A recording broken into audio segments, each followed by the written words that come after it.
Greetings and salutations, everybody. Welcome to the best damn movie-related show on the planet Earth, the John Campea Show, coming from right here on my YouTube channel. I'm, of course, your host, John Campea, and it is an awesome honor and privilege, as it is every single day, guys, to have you, our international friends, gather around the virtual water coolers. We talk about our favorite things in the world, movies, movie news, and all sorts of good stuff. If you're talking about Thursdays and all sorts of good stuff, Erin Cummings must be in the house. Erin, how you doing? I am having a fantastic week. First of all, for everybody who has been following the story of my friend Nick Cordero, who has been in a coma for 42 days. He woke up. Yes, he woke up. We're so excited. It is fantastic. It's still a long road. He's still going to be in the hospital for at least another 6 to 8 weeks.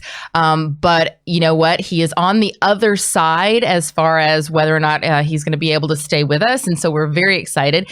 And then yesterday, Tom and I actually did something really fun and really cool. We did a virtual table read via Zoom with Kristen Bell and Randall Park from one of your favorite movies. I love Randall Park. Yes, from Always Be My Maybe, and Sanaa Lathan, and some other really awesome actors. And it was very fun and kind of reminded me, oh yeah, acting's fun. I love doing this. And it was just kind of a cool situation to be able to jump back in, and especially with Tom and I both playing multiple different characters. It was just a really nice refresher of being able to get some acting, refresh my acting chops a little bit. It's always good in today's environment when you can have a good day. It's always good. Yes. I shared a little bit with you just before we started. I'm not telling anybody, I'm not telling the world yet, but I had a very good day yesterday. I had some very exciting things happen, which I will not talk about for a while now, but I was telling Erin a little bit about it before. But it's always good, guys, in the midst of these things, celebrate the good days. Celebrate the good days. Absolutely. Anyway, guys, listen, we got some stuff that we need to talk about here today. We're going to talk a little bit about an actual new look behind the scenes and how they're doing things with Avatar 2, which is actually really fascinating. Pikachu was supposed to be this big monstrous hit, and they announced they were going to do sequels and all that kind of stuff. We are at the 1-year anniversary of Pikachu coming out. Still no word about a sequel. We'll talk about that a little bit as well. New Mutants gets its 5th release date. We're going to talk about that and a few things more. But before we do, guys, let's get into a little bit of house cleaning. Guys, remember, if you are on the road or you're commuting or you're at work, you're at the gym, and you're just not in an environment where it's very conducive to sit down and pop open a YouTube video, but you want to hear the John Campea Show, good news, you can. There is an audio-only version of the John Campea Show, and it's called The Podcast, thanks to our Patreon supporters. Just go on your favorite podcasting app of choice and look it up, and go subscribe to that today. Okay, guys, we've got a few things to talk about, but let's start with an item right off the top. And the first thing we're going to talk about is this.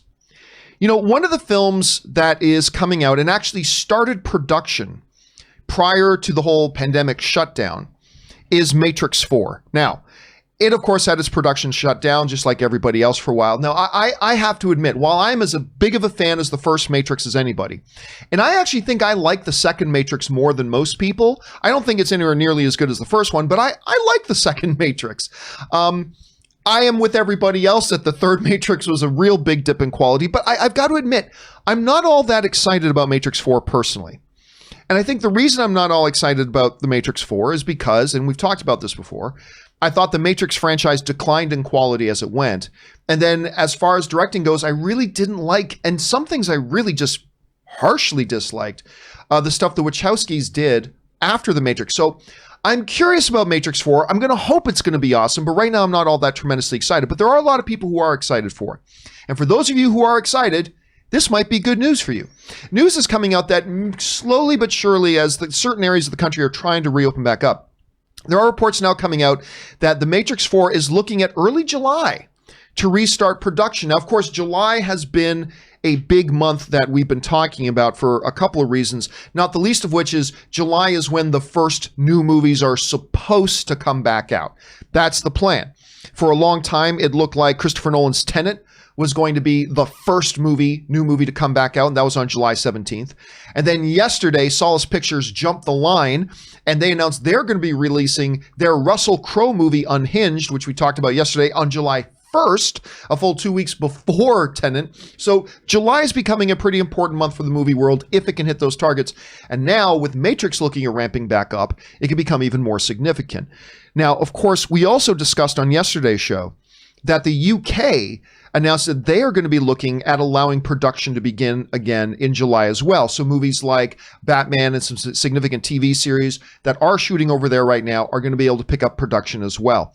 This, of course, raises the question for a lot of people, Aaron, about, yay, our entertainment's coming back. Yeah. But at the same time, a sense of caution, we've heard some officials saying that, it's not that we're saying that the pandemic is behind us. It's that we've learned how to deal with it and act in a responsible way and all that kind of stuff. And I'm not behind the scenes. I don't know how accurate or inaccurate that is.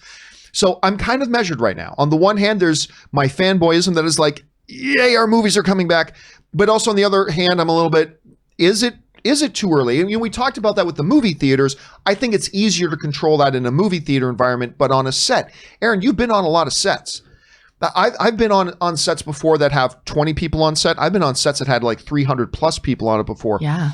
How challenging or difficult is it actually going to be to try to really create a good controlled environment in which these artists can actually create their art? How difficult is that going to be? Honestly, I don't know how they're planning on July already. I really don't know how they're going to do it because, I have been really keeping my ear to the pavement to find out, like, what is the plan? How are you going to be able to maintain safety on set when theoretically anything that someone who, has coronavirus, who could be, asymptomatic, anything that they touch could then therefore infect someone else, maintaining distance, just the camera. I mean, there's usually like 3 or 4 people just around the camera within inches of one another, let alone any physical interaction between the actors, obviously, glam squad, hair, makeup, all those things. I just don't understand how they're going to do it. I'm curious where they're going to be shooting this because, as you know, Los Angeles, California just extended the stay-at-home orders until beginning of August at this point? Well, July. It's a really interesting. Anna and I were talking about this last night because it's a really interesting thing because, on one hand, they're saying they're probably going to extend the stay-at-home order, while at the same time, they're slowly starting to allow businesses to reopen. And then the LA mayor got on. I don't know if you saw the LA mayor's address yesterday. Well, I saw that we all have to wear masks anytime we leave the house. Yeah. And the LA mayor was like, no, we're not going to be closed down for 3 more months. But I don't get the way the UFC is doing it. And I don't know if this is transferable to a movie set. Mm-hmm. The way the UFC seems to be doing it is they, number one, make sure everybody who's going to be involved is reportedly healthy. Then everybody's going to be involved have to go to this hotel and isolate. Then they test everybody in the hotel. And so long as everybody tests clean, then they can all go like 2 or 3 days later and go and do the event while also still wearing masks and blah, blah, blah. And it seems to have worked because the first big UFC event, there was a really good one last night, but the first big UFC event on Saturday, they did catch a person who had it and they were able to remove them from the situation. They retested everybody else and they were able to go. The difference between that and, filming a project is a UFC fight, you film it in one day. It's an isolated, you can isolate everyone. And then once you shoot, everybody's free to go about their lives. Whereas if you're filming a movie such as Matrix 4, that's going to take several months. It's impossible to isolate an entire crew of people for that extended period of time. You go and shoot on the Isle of Dr. Monroe or something like that. Right. And especially with a television show, CBS has recently announced, a lot of the television networks have announced all of their pickups and their drops. And sadly, your show. I know. I was like, we were guaranteed. We were given an entire season. I don't think we told people the show you were going to be involved in. Oh, yes. Go ahead. So I was cast in a pretty significant recurring role on the CBS series, The Lincoln Lawyer, which Logan Marshall Green, who I've worked with before, was supposed to be playing the Matthew McConaughey role. And the cool thing about the project is that it was going to be executive produced by David E. Kelley and Michael Connolly, who actually wrote the book, The Lincoln Lawyer. So having those creative entities involved in it, there was just a lot of excitement. And it was already picked up for a full season. And in fact, I remember I went in for my fitting, and then 2 days later, the showrunner called me and said, we're going to have to halt the production right now, but don't worry, you know, we're the lucky ones because we've already been picked up. A lot of these pilots won't see the light of day, but we're set to go. So he goes, and I just finished writing a really cool scene for you. And I was like, yay. So I was pretty bummed about that. You know, it certainly was a moment where all of a sudden the financial panic really hit me because I was sort of going, all right, well, this sucks for right now, but at least I know I have a job waiting for me. And so, but beyond that, beyond me, I'm an actor. We're perpetually unemployed. There's always, that's what I had to remind myself of is, oh, right, I've been here before. There just wasn't a pandemic. I will work again, which is how you just have to be as an actor. But I, with all of these announcements of pickups, I'm still going, well, wait a minute, there's no plan in place for how this is going to work. I mean, are you going to test everybody first thing Monday morning? And if you have one, I know that there's some tests that are super, super fast that are like 15 minutes, but are those widely available? That was one theory that I had heard. I just don't know how it's going to work. And I have a theory, and bear with me on this, John. Okay. I feel like the entity who's really going to figure it out first, and they're going to pave the way for how the rest of the entertainment industry works, is the porn industry. They usually do. They do. I mean, think about it. Don't they usually do all the innovation? So when there was the big decision of like, are we going to go like DVD or Laserdisc or DVD Blu-ray? And it was the entire industry was up in the air. There's the VHS and Betamax. Right. Essentially, it's like the porn industry goes, VHS. And then everybody goes VHS. The porn industry goes, DVD, and then everybody goes, and you never hear of laser discs ever again. You know, the porn industry has lasted through when it was illegal. It lasted through the AIDS crisis. It lasted through the syphilis epidemic that happened a couple of years ago. The porn industry will never die as long as there are like freaky people that want to get on there and like look at feet or furries or whatever they want to look at. Whatever.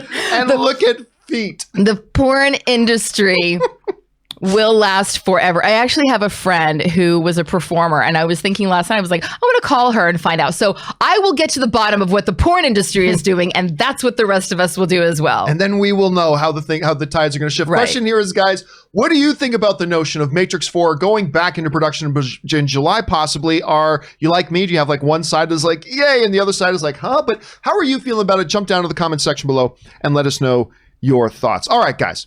With that stuff down, let's move on to our main topics today. And how do we select our main topics here in the John Campea Show? Well, you see, it's really rather simple. You guys come up with them by going anytime, 24/7, over to www.thejohncampeashow.com/contact. Once you get there, you're going to see a form. Fill it out with your topic or question. It's absolutely free. Hit submit, and then maybe, just maybe, you might see your submission featured as a main topic here on the John Campea Show. With that down, let's get to main topic number 1. And our first main topic today gets submitted to us by KR. And KR writes, greetings from Canada, John. Well, greetings. It was announced not long ago that Florence Pugh, Shia LaBeouf, and Chris Pine, what a cast, were joining Olivia Wilde's new thriller, Don't Worry, Darling. Now, Dakota Johnson has also joined the film. I know you loved Wilde's previous film, Booksmart, so how excited are you for this project, and what do you think of the cast? All right, thanks a lot for sending that in, man. And yeah, listen, I'll tell you what. So Olivia Wilde, besides being one of the maybe top 20 male or female most beautiful creatures to be walking the face of the earth, true, she directed her first movie. And I hear all these accolades about Booksmart before it comes out, right? I hear all these accolades about Booksmart. And I'm like, maybe they're just doing it because Olivia Wilde is a darling in the film industry and they're just being kind. And then I went to go watch Booksmart and I'm like, this is why you make movies. These types of quirky, entertaining, yet heart and all this kind of stuff. I love that movie. And it was really great as I started seeing What We Do in the Shadows to see one of the girls from Booksmart in What We Do in the Shadows, which is pretty good, Joni Hill's sister. Anyway, side note. So I love that movie. So yes, now comes along, she's doing this new movie, which obviously I'm very excited about because I love what she did with that first one. And the cast is incredible, and you're right, they've just added Dakota Johnson. This comes to us from Variety, who writes, Dakota Johnson is in negotiations to join the starry ensemble of Don't Worry, Darling, a psychological thriller from director Olivia Wilde, sources tell Variety. Wilde has a key supporting role on screen as well, so Olivia is also going to be in the movie, which I think is great. Though little is known about the movie's plot, Don't Worry, Darling is set in an isolated utopian community in the 1950s California desert. Katie Silberman, who co-wrote Booksmart and penned the Netflix rom-com Set It Up, will write a new draft of the script. New Line Cinemas is backing Don't Worry, Darling and considers it a high priority, having landed the rights after a heated bidding war due to the critical acclaim of Wilde's directorial debut of Booksmart. You know, it's funny, you have a project that you're trying to sell and no one's picking it up, and then all of a sudden you put out a hit movie and boom, everybody wants your project. Everybody wants it at that point. But seriously, listen, the whole thing about 50 Shades aside, put 50 Shades aside, I think Dakota Johnson is really good. I enjoy her a lot. And I'm forgetting, what is the name of the hotel? Bad Times at the El Royale. I really liked her in the Bad Times at the El Royale. I think she's pretty strong. You add to that Shia LaBeouf, Pugh, you're adding Chris Pine, who is great. I love him. I think he's fantastic. I think this sounds really good. And so, yeah, sign me up for it. I'm excited about it. I'm just excited to see whatever Olivia Wilde is doing next after Booksmart. You add a cast like this, add the thriller element to it, say Olivia herself is going to pop up in it. I mean, hey, the movie might end up being an absolute train wreck, but right now I think there's a lot to look forward to. Aaron, you hear this news. What do you make of all this? She had me at psychological thriller. I love a psychological thriller. With spiders. Definitely not. Sorry. And then you throw in 1950s utopia. Like the 1950s was such a weird time, especially when we look back on it through the lens of today.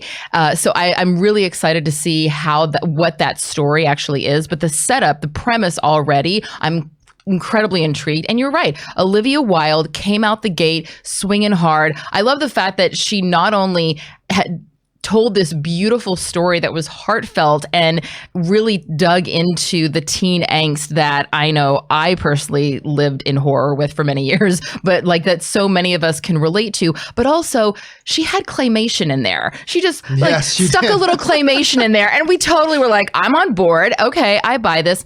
I mistakenly was in such a rush to tweet about what we were going to talk about today that I wrote Dakota Fanning. So for all of you that caught that, yes, I know it's Dakota Johnson. Yes, I do think that this is an exciting cast, and I love that Shia LaBeouf is coming back more. I think that he went through a little period where people maybe weren't so sure about, where he was as, is he someone that we want to have on a set?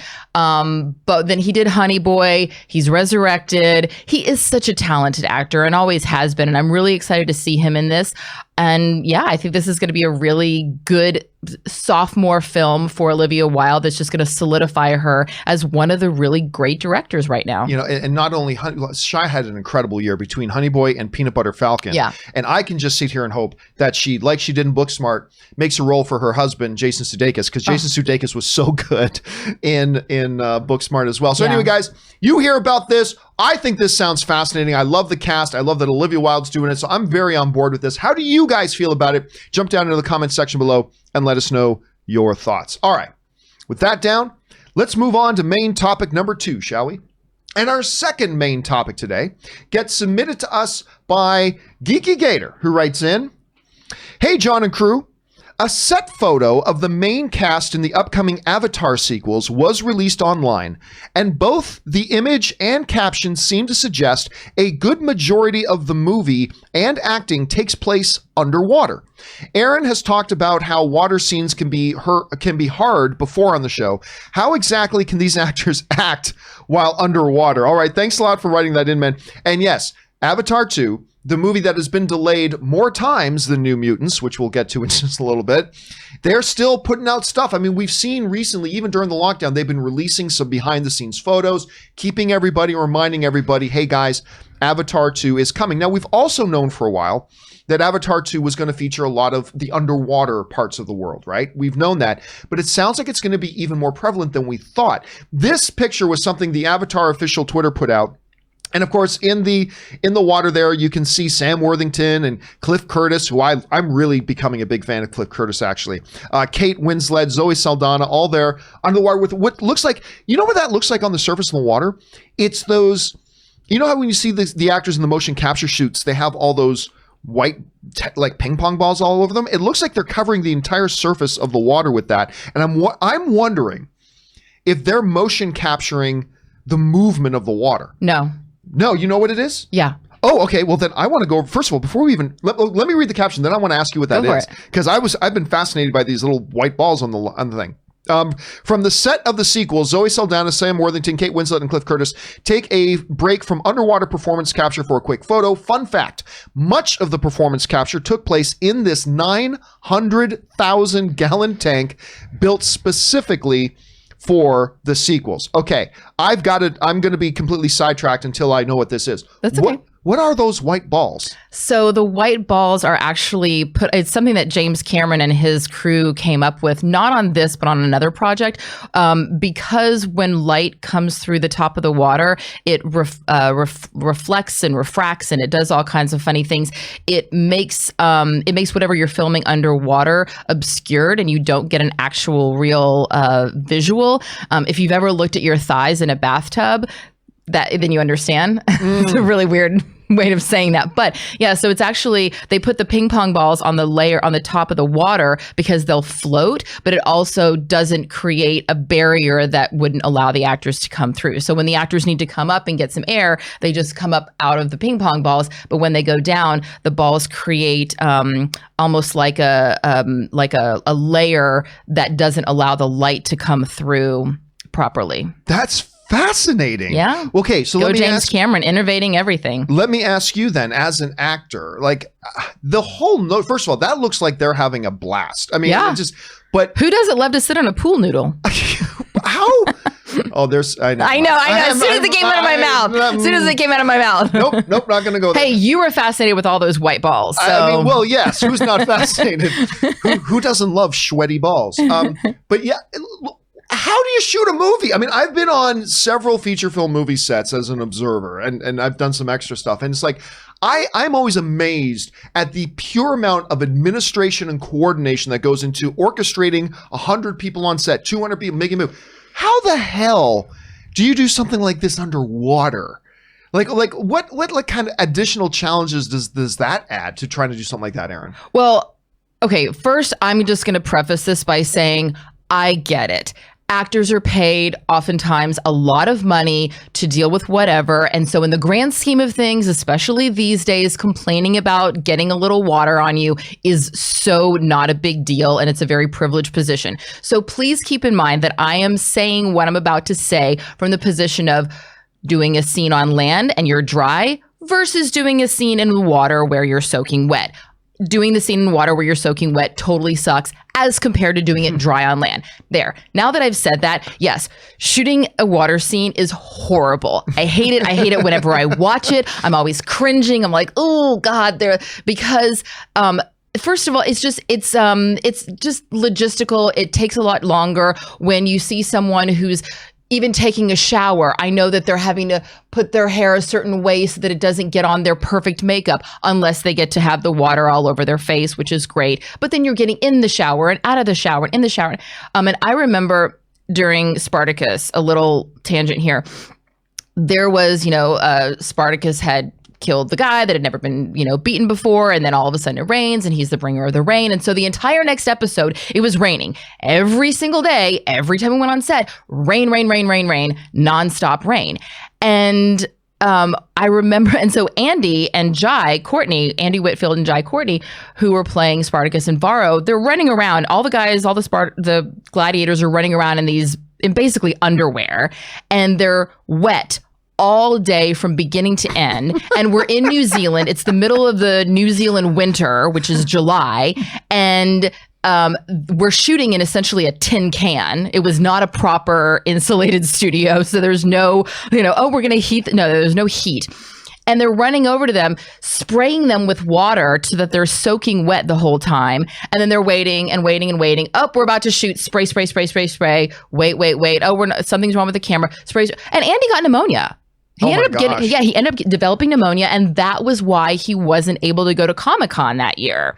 We all went to Comic-Con, and he was stuck in winter New Zealand because he had pneumonia, and he was pissed. But I remember just like having to constantly be wet and cold, and your clothes are clinging to you. In Bitch Slap, we had that like super sexy water fight scene, which was basically like when you're on camera, like, don't slash me with the water. And then we'd have to run over and somebody's filling up buckets. We're like, getting the bucket. So not sexy. And then, it's just, it is very challenging to just act natural when you're in a very unnatural state. The thing about James Cameron, which I did some reading on this and I loved, is he's actually with the kids, with all the actors, they did 6 months of water training prior to starting the film. So now they can hold their breath, up to 2 to 4 minutes, which is a long time to hold your breath if you've ever tried it, and especially to be underwater. But, just being able to open your eyes underwater, that's an uncomfortable feeling. You get used to it. The good thing that they have going for them is that they're wearing wetsuits that are probably specially made to be in the water. They are not having to worry about hair and makeup and all of those other sorts of things. So this actually seems like a project that would be fun because it's exclusively in the water. I do hate scenes where you have to get in and out of the water.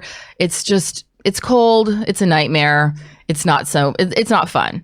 So guys, what do you make about that? Like, I knew they were going to do water stuff. Obviously, they've talked about that, but that they're shooting so much of it, and how do they do it? And I don't know, does the fact that they keep putting out like some behind the scenes stuff, does that start to make it feel real? Because for the longest time, a lot of us are like, Avatar 2 is never coming. Does them putting out this type of material kind of solidify for you that, yes, it's a real thing, it is coming? What do you think about this stuff? Jump down into the comment section below and let us know your thoughts. All right, that down.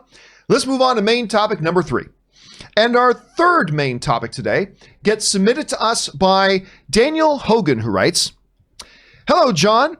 A year ago saw the release of Detective Pikachu. It's crazy that it's been a year. I think yesterday was the official 1-year anniversary of Detective Pikachu coming up. I remember how so many Pokemon fans were convinced it was going to make $1 billion. Yet here we are, a year later, and not only does nobody talk about the movie, but the film made $433 million, which isn't great for a movie with the budget / marketing costs this movie had. It was still pretty good, though. I mean, I'll take a movie that makes $433 million. It was still pretty good. Note, the movie was not on Deadline's top 25 most valuable blockbusters. What are your thoughts on the missed opportunity Pikachu ended up being?" All right, thanks a lot for sending that in, man. And yeah, it's been a year. It's crazy how much it's been a year. And I remember going in, when I first heard about Detective Pikachu was being made, I was pretty cool on it. Like, I'm like, it doesn't really sound all that interesting. Yeah, Ryan Reynolds is involved. I'm a big Ryan Reynolds fan, so I don't know, maybe you'll something. But then the trailers came out. And the trailers are like, okay, I'm all about this. This looks really charming and really good. And then I saw it, and I'll be honest with you, I was like, it was all right. The movie was okay. It was not as good, in my opinion, as the trailers made it out to be. It certainly had some moments, and it certainly made you smile and grin and chuckle sometimes throughout the movie. I just thought it could have been and maybe should have been better. But it still made $433 million. It was profitable. And it's this massive IP. So where is it? The folks over at Cinema Blend wrote a really interesting article about it. This is an excerpt from there that writes, "Setting aside the fact that it doesn't seem right that Detective Pikachu only came out a year ago, at this point it feels like the movie must have been released the better part of a decade ago, considering how hyped everybody was for the idea of a sequel 12 months ago. You'd think we would have heard something by now. If the project is an act of concern, you'd expect to hear more about it, even if what we were hearing was news of behind-the-scenes issue causing delays. Instead, we're hearing nothing. And it isn't just us. Earlier this year, Justice Smith, who starred in the first Detective Pikachu alongside Ryan Reynolds as the title character, admitted that he has also not heard anything about a potential sequel." All right, so that came in there. It is an interesting thing. The whole Pikachu situation was interesting because I do remember going into it and I said, look, guys, this movie's not going to make $1 billion. But I had so many people insisting to me, John, you have no idea what you're talking about. Pokemon is the #1 valued IP in the world when it comes to entertainment IPs. And I said, yes, that's true. But you know what the number 3 most valuable entertainment IP in the world is? Winnie the Pooh. Winnie the Pooh. And look at what Winnie the Pooh movie did. It really didn't do much, even though Christopher Robin was great. I really did enjoy them. I thought Ewan McGregor was fantastic in that. So we're sitting on this situation where it comes out. I love the trailer, so I started getting my hype up personally as well. And the movie was decent. It was a decent little film. But I'll tell you what, I was open to the idea of a sequel because I thought the premise was good enough. And certainly Pikachu himself, they made it such an adorable character with Ryan Reynolds. I thought you could do a sequel and you could build on it. Like you could make it better.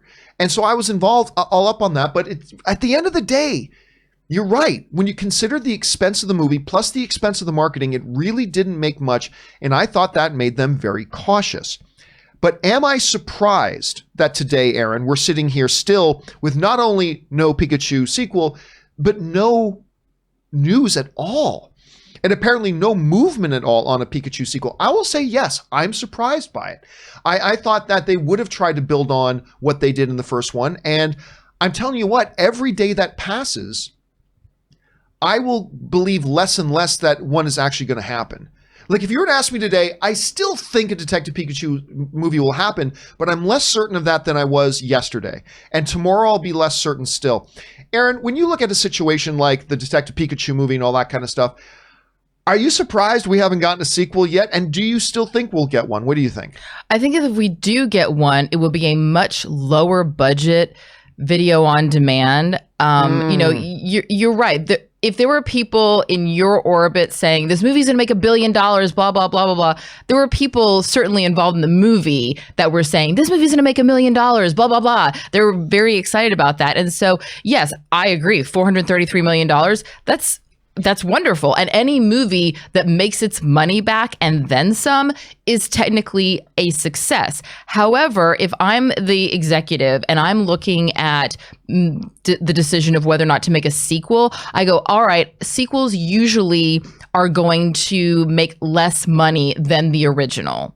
Usually, right? I mean, I don't see you agreeing or disagreeing with that. Yeah, it's hard to say one or the other. Yeah. Sure, but I go, okay, well, you know, we're probably going to have a little bit of a retraction here. So can we afford that? Because if I'm only coming in and I'm really not making a significant profit that's really, you know, going to help the studio in a big way, I don't know if I'm willing to take the risk on something that is going to be costly to make, is going to be costly to market, and may not necessarily give me a return.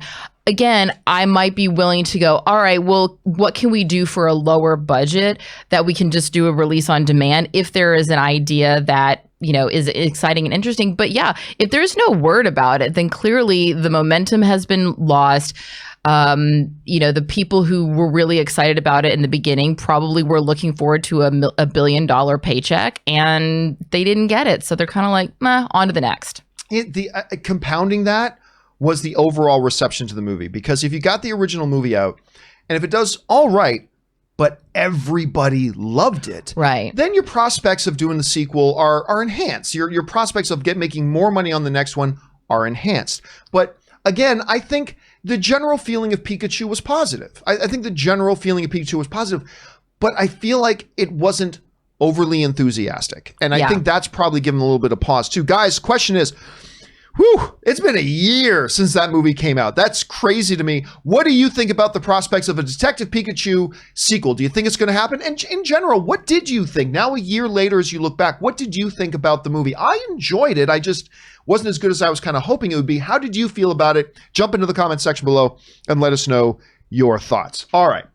With that down and out of the way, let's now move on to our fourth and final main topic today.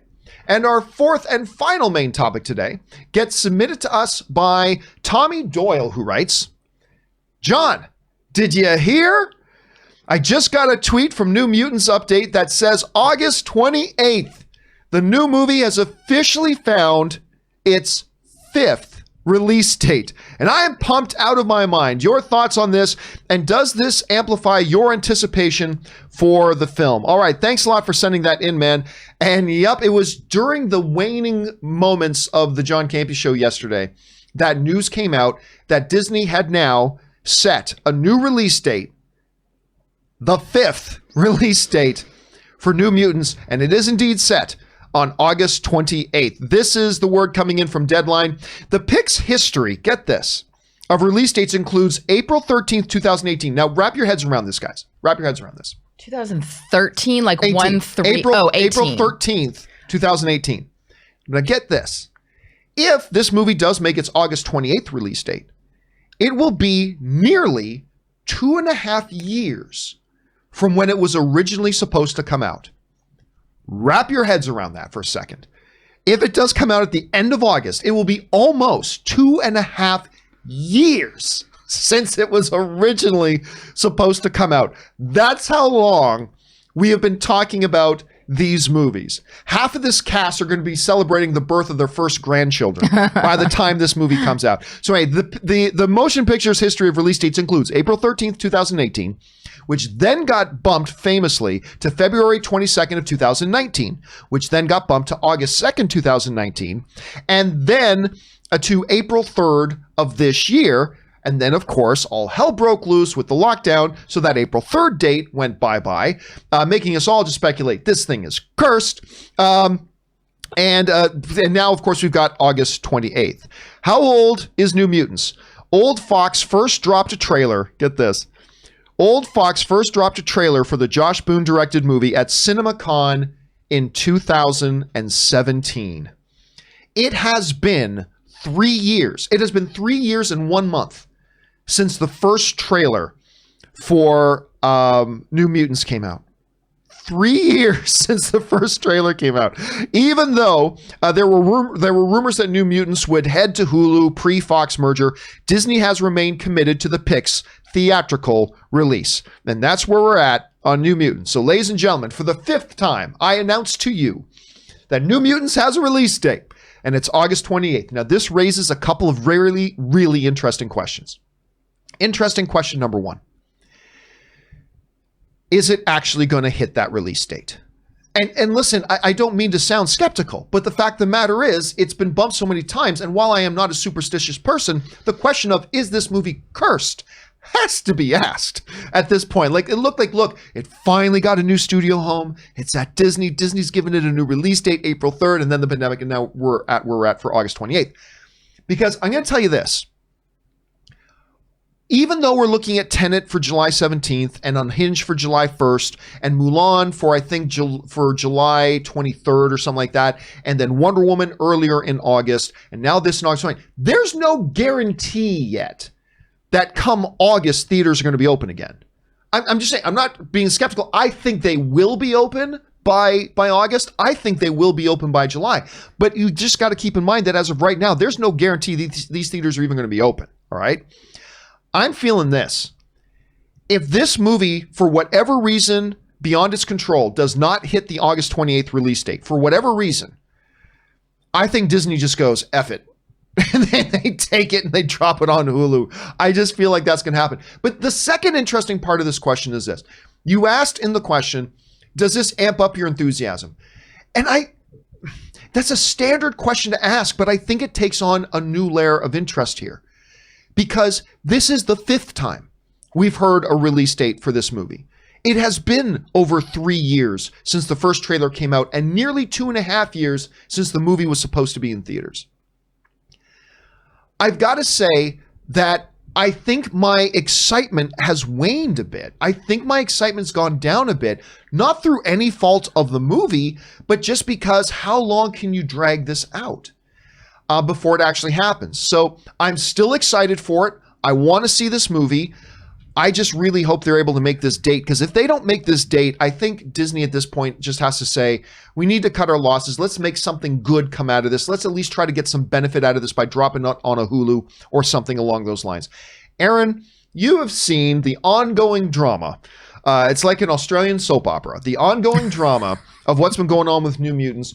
What do you think about this new date? Because I think some people thought when they do give it a new date, it might be in 2021 or something like that. What do you think about them, number one, giving it a new date? Number two, putting it as early as August? And where do you think people's excitement is going to be in what do they do if they don't make this date? A lot in there to unpack. What do you think? I think it's shockingly ambitious for a film that has been pushed so many times for them to jump in as early as August, which, yes, I'm with you. I'm remaining cautiously optimistic, and I hope that all the movie theaters are open and thriving and people just flocking with their masks on, germ-free, tested for COVID, happy and healthy, not spreading any diseases or cooties. I really do hope that that is the case.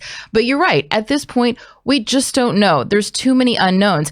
And so in order for them to say, oh, we're going to put this out there at a time which is really so up in the air by researchers and epidemiologists and politicians, everybody. Nobody actually knows what's going to happen. What we do know is that kids won't even be going to school. Like, schools are being canceled for the fall. So the fact that people are expecting that people will be rushing to movie theaters, I don't really understand the decision. Since this film has been put off so many times, why rush it back? Why not hold off and say, we're going to release this February of 2021 when we have maybe a better idea. Let some of the other projects go to the theaters first. I do feel like this film must have something special to it for them to continuously keep pushing it out, continue to keep pushing the date, and actually want to put it in theaters. Like, they could have easily, after the third time it was pushed, said, you know what, fuck it, we're just going to put it on VOD. But they didn't. They clearly know something that we don't. So I am excited for that clearly there's something that they feel is so exciting about this movie that it just deserves a theatrical release. That gives me hope. But also, I wonder, this is not a historical piece. And this is not, like, let's face it, the X-Men movies are not necessarily known for standing the test of time. They tell a very specific point of view from a very specific period of time that has colloquialisms and what we're currently dealing with oftentimes, in a lot of its subtext. Are there going to be pieces of the movie that are sort of irrelevant at this point? A lot has changed in the world in just 3 years or 4 years since they've actually been filming it. So I just kind of wonder, when we watch this, will we be like, oh yeah, that was clearly shot in 2016 or, whatever. I'm just wondering, will it stand the test of time? And yeah, will we actually see it? I personally would have gone for February 2021. That's just me. Just to date this a little bit, to put it in context about how long ago this movie, I was still hosting Collider Movie Talk when this movie was supposed to be, when the trailer for this movie dropped and all that kind of stuff. Put that in a little bit of a time capsule. Question here for you guys is, what do you think about this? It is ambitious for them to take it and put it out quickly, but then again, maybe they're thinking, hey man, the first trailer for this dropped 3 years ago. We got to get this in theaters. Does it show to you that, yeah, the studio, because remember, Disney now has Mulan coming out in July, and now they've dropped this in August. Does that tell you that Disney feels pretty confident that these theaters are going to be open? Do you think that they maybe should have put it off a little bit? Do you think maybe, nah, man, it's just time? And then if for whatever reason it can't make that August 28th date, what do you think they should do with it? Should they just reschedule it again? Or should they just cut their losses and say, you know what, now let's put it on Hulu? I don't know. A lot to unpack here. How do you guys see it? Jump into the comments section below and let me know your thoughts. All right, guys, with all that main stuff out of the way, we're now going to move on and start taking your live questions. But just before we do, we're going to let you know how you do that. First, the best way, and the questions we get to first, are the ones that are sent in via the tip link, which you can see in the description of this video, right at the top of the description. If you don't see it there, you can just go to streamelements.com/movieblogtv/tip. You'll be supporting the channel and you'll be getting your question in there. And if for whatever reason you can't use that, feel free to go ahead and use the super chat feature on YouTube. We'll get to those ones as well after we get through the tip questions. All right, but before we do that, we are going to take a short couple of minute break here. Rest the vocal cords, stretch the legs. Of course, I got to go refill my delicious Zevia Cola. Sponsor me, you sons of bitches. And then we will be right back. So you guys run and use the bathroom. Do what you got to do. Don't go anywhere. We will be right back.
right, guys, and we are back. Thank you so much for your patience and indulgence as we took a little bit of a break there. And now let's jump over and start taking the questions you guys have sent in. We're going to start things off here with Kevin's Famous Chili, who writes, massive respect for never being afraid to speak your mind regardless of what others think. Don't always agree with you, but I will always respect you. It's the main reason I watch your show every day.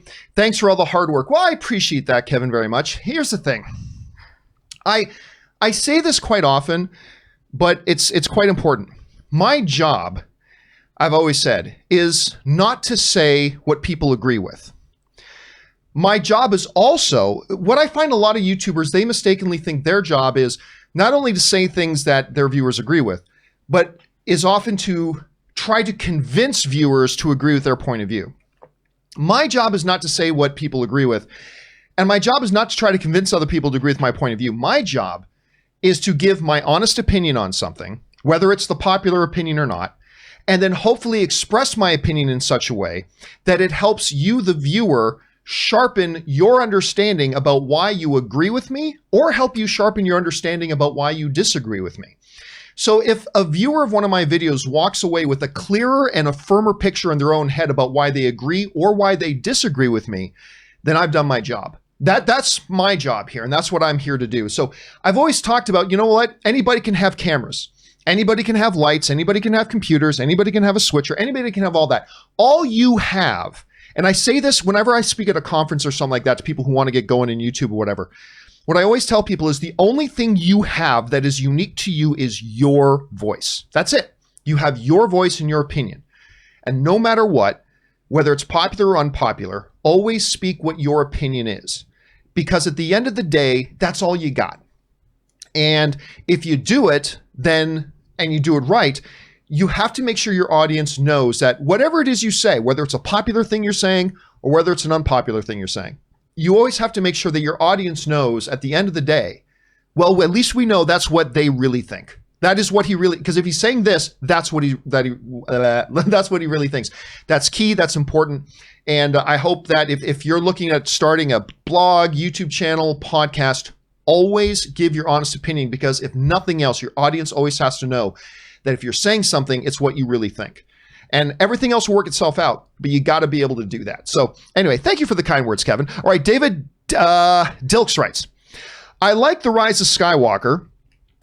Best out of the Disney Star Wars films. Finn and Hux had stuff to do. I agree with that. That was an improvement. Both Hux and Finn were improved. I agree with that. At least over The Last Jedi for that part. Rey was explained. Yeah, but explained horribly. Leia had a lightsaber. I'm not so sure how good or bad that was. Knights of Ren were in it, but they didn't do anything. Palpatine didn't tell jokes. Yeah, but he didn't make sense either. Good space, Force, and lightsaber fights. Lando felt like Lando. Lando did feel like Lando. I'll give the movie that as well. And they fixed hyperspace. I don't think hyperspace was broken. Rise of Skywalker is a really interesting thing, and I'm still going to do a video. I have to do a video on my personal post-mortem of The Rise of Skywalker, and lots of other YouTube channels have done like videos about everything wrong with The Rise of Skywalker. I get there are lots of those out there. But I feel like I need to do it as a therapy for myself. I feel like I need to do some self-therapeutic stuff by just sitting down, because you guys know I didn't like The Rise of Skywalker, but I think I need to sit down and just do a video of my own that's walking through a post-mortem on it now 6 months later, however long it's been, and say, okay, here is what I personally, as we'll go through in a little bit of a longer form, break down point by point. Here's some things that I think they did well, like Lando was Lando. And here's some things that are the reasons why I walked away as it being the first Disney Star Wars film that I watched that I was really quite disappointed in. But I'll have to do that. But David, the great thing about these movies is they're all subjective, and we each have our own unique interaction with them and our own unique experience. And if you enjoyed it more, that's the important thing, and good on you for that. All right, next up here, we've got Bummy Kissinger writes, 3 questions. Well, I'll take one of them. If these were your choices, who would you pick as the villain for the 3rd Tom Holland Spider-Man? Which film would you pick for a 4th Spider-Man Disney appearance? That's an interesting question. And who would you pick for Spider-Man villain after Venom 2? Okay, I'm not going to worry about that, but I will talk about here the thing about which would you pick for the 4th Spider-Man Disney appearance, because he's got the Spider-Man 3 that he's doing. And then instead of it being a Spider-Man 4, they'll probably have him appear in another title, right? What would be a good fit for Spider-Man? Whose movie would Spider-Man be a good fit for? That's interesting. I think, Aaron, one of the movies you take out of the equation right away is, I think you take Thor: Love and Thunder out. I just don't see how Spider-Man fits, or any Guardians thing. I said, but John, in the cartoons, I know what they did in the cartoons, but I don't think anything on a galactic level really fits with what Spider-Man did. Right. Yes, I know he went into space in Infinity War, but that was a different situation. I like Spider-Man on skyscrapers. We want to belongs see on skyscrapers. Spidey swinging through the city, right? So if I had to pick out of one that's coming, I also don't know that he fits in well with the metaphysical world. So, I don't think a Doctor Strange would be all that great. And there's somebody licking my feet. Sorry, John. It's little Joey Bishop. Reach down and pet Joey Bishop. Joey Bishop was trying to get my attention by licking my feet. Hello, Joey Bishop. Now she's trying to crawl up into my chair. Okay, so Joey Bishop is a dog, by the way, just in case you thought there were some things going on here. So I don't think he fits in well with Doctor Strange either. So now I'm trying to think of a movie that could come later. I'll say this. I think with his humor type and the character type, I think it would be really fun to see Tom Holland's Spider-Man on screen with, are you growling at me now? Oh my gosh. With Paul Rudd's Ant-Man. There. I'll say, I actually think a combination of that Spider-Man with Paul Rudd's Ant-Man would be a really fun combo. Aaron, if you had to pick one other Marvel movie that Spider-Man appears in besides his own as his last film on the contract with Marvel, which movie would you put him in with? Which character would you put him with? I really like the Spider-Man Ant-Man combo just because the comedy right there would be fantastic. But I kind of want to see, I don't know, maybe I like him with Falcon. I like him with yeah, because there's just I'm just imagining something that is so aerial in nature where you could do so many really cool visual effects if the predominant, just like we were just talking about how Avatar 2, the first Avatar took place in more of a forest type environment, and now it's taking place all underwater. I love the idea of seeing a film that predominantly features aerial feats and acts and people flying, him flying through his web and Falcon flying on his wings, and I just like the idea of it being predominantly above the ground. Joey's saying hi. Joey's been sitting there growling at me. Well, it's not a growl. It's her thing that she does where she's like, pay attention to me. And she's licking my feet, trying to get my attention. So here, you can sit up here on my lap. It's when she wants to sit on the lap. For a minute there. Okay. All right, let's move on. I'm going to try to do this with Joey She's Bishop. A little distracting, I know. She's a sweet That's why I was like, aerial stuff? Aerial what? Okay, let's see here. Willow writes, every time I think about Denis Villeneuve's Enemy, now I think about how freaked out Aaron would be by the ending. God, Willow, I wish you hadn't have said that, because it would have been great for me just to sit down with Aaron sometime to say, let's watch this movie. What is the movie? It's called Enemies by Denis Villeneuve, who is doing... We'll never watch it then. He did Prisoners with Hugh Jackman and Jake Gyllenhaal, and he did Arrival, and he did Blade Runner 2049, and he's directing the upcoming Dune movie. Oh, wow. He's on fire. Yeah, he's just the guy. Good Canadian kid, by the way. One of the best, most exciting directors in the business right now, and we're all really, really looking forward to seeing what he's going to do with Dune. And so I take it there's a big spider at the end of this? I'm not going to say anything. All right, an anonymous viewer writes, for anyone interested in behind the scenes of movies, Disney Plus has a show called Prop Culture. Very interesting look at certain props from beloved movies. I especially enjoyed the Roger Rabbit episode. Okay, that sounds interesting. Oh my God, I will watch that. See, here's the thing. I've been criticizing Disney Plus a lot lately because they came out of the gate. They've been running for almost 6 months and they've had one real big original, which was Mandalorian. Yeah. Whereas Netflix is rolling out 32 new originals every hour. But they've been putting out a lot of these smaller shows like Be Our Chef, hosted by Angela from The Office. It's a cooking competition between families. Okay, the cute little low budget thing. Yeah. Justin Long does this show called Shop Class, where it's literally kids who have a shop class project and they're competing against another team that's doing nice. that. So like little things like that.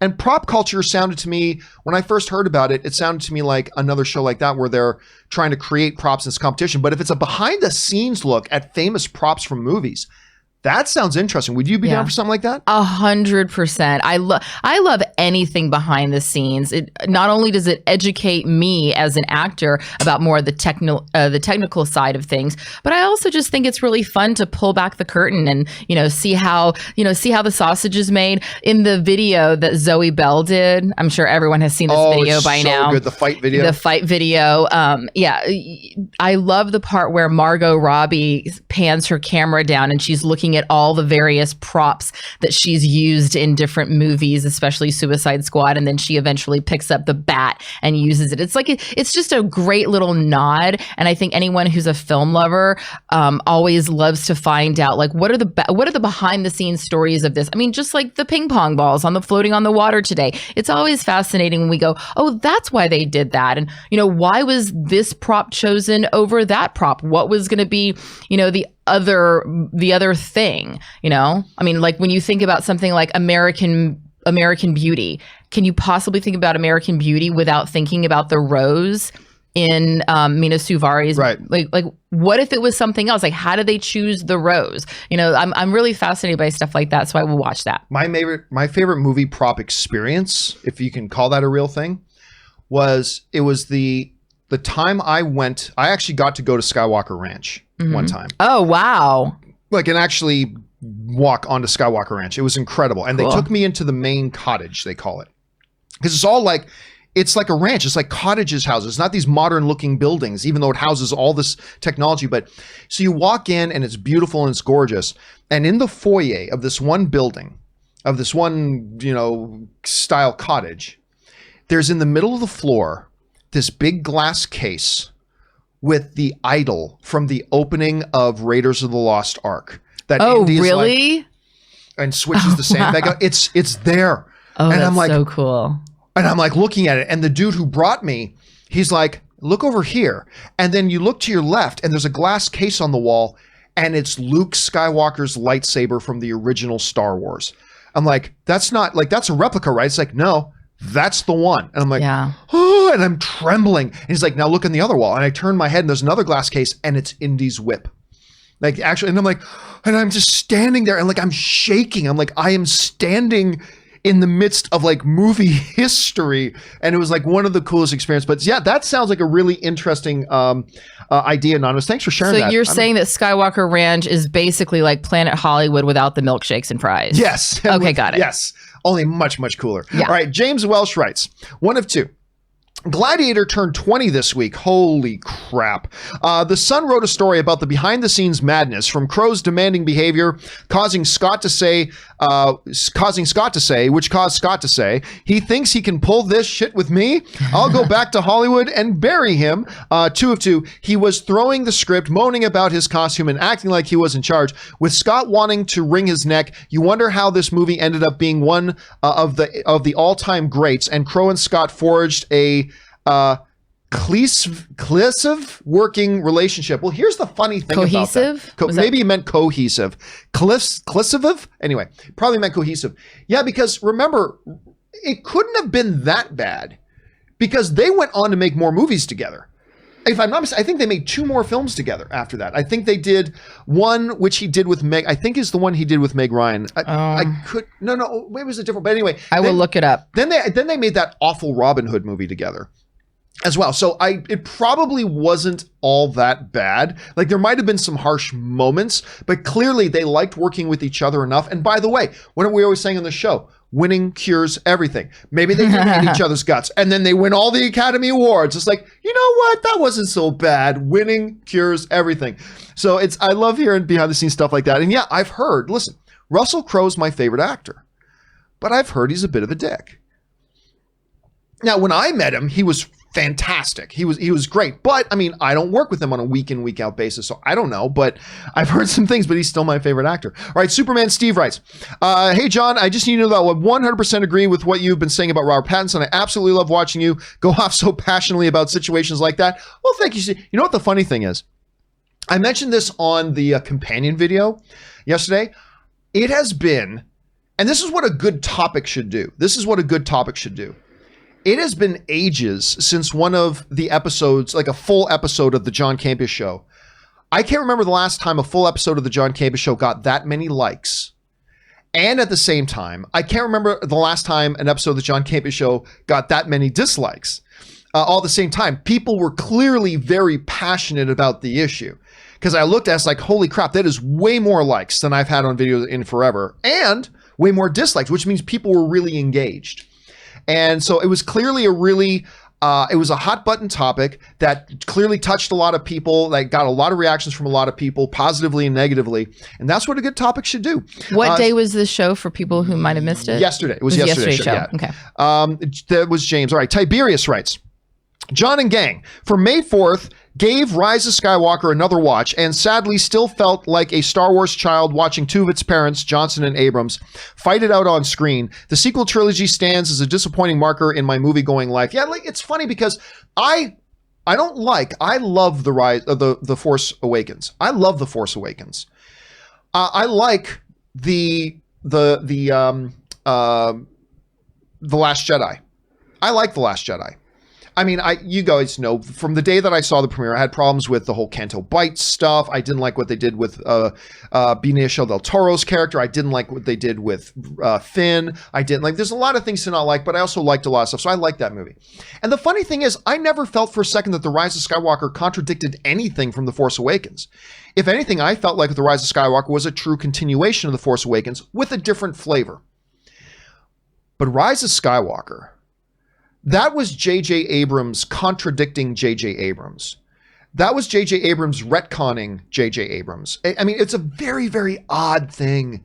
It was very, very odd. And I remember walking out of the premiere because I was lucky enough to be at the premiere and it was a great party. But I walked out of the premiere and I remember I put up a quick video on YouTube and I said, this is the first time I've walked out of a Disney Star Wars film where I was truly, utterly disappointed.